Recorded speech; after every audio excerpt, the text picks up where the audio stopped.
প্রশ্ন: যারা জীবনে না কোনো পাপ করছে না কোনো নেক কাজ করছে, কিয়ামতের দিন তাদের পরিণতি কি হবে? উত্তর: এই শ্রেণীর মানুষেরা সাধারণত হয় ছোট্টবেলায় মারা গেছে অপ্রাপ্তবয়স্ক, পাগল বা মানসিকভাবে অক্ষম ছিল। পৃথিবীতে এমন জায়গা ছিল যেখানে ইসলামের বার্তা পৌঁছায়নি। আল্লাহ বলেন, ওমা কুন্না মুআজ্জিবিনা হাত্তা নাবআসা রাসূলুল্লাহ, আমি কোনো জাতিকে শাস্তি দেই না যতক্ষণ না তাদের কাছে একজন রাসূল প্রেরণ করি। এই শ্রেণীর মানুষদের কিয়ামতের দিন আল্লাহ পরীক্ষা করবেন। উদাহরণ: আল্লাহ তাদের আগুনে ঝাঁপ দিতে বলবেন।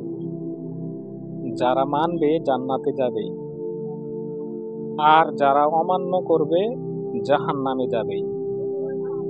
মুসনাদে আহমদ, তাবারানী ইত্যাদি হাদিসে এ বিষয়ে স্পষ্ট ইঙ্গিত আছে। শিশুদের ব্যাপারে রাসূল সাল্লাল্লাহু আলাইহি ওয়াসাল্লাম বলেন, তারা নিষ্পাপ অবস্থায় মারা গেছে তাই তারা জান্নাতি।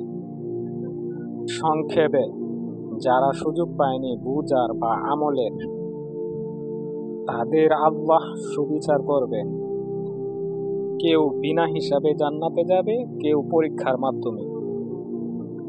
আমরা দোয়া করি, হে আল্লাহ, আমাদের হক বুঝার তৌফিক দিন এবং আপনার সুবিচারে আমাদের স্থান দিন। ভিডিওটি যদি ভালো লাগে লাইক কমেন্ট করে পাশেই থাকুন। ধন্যবাদ।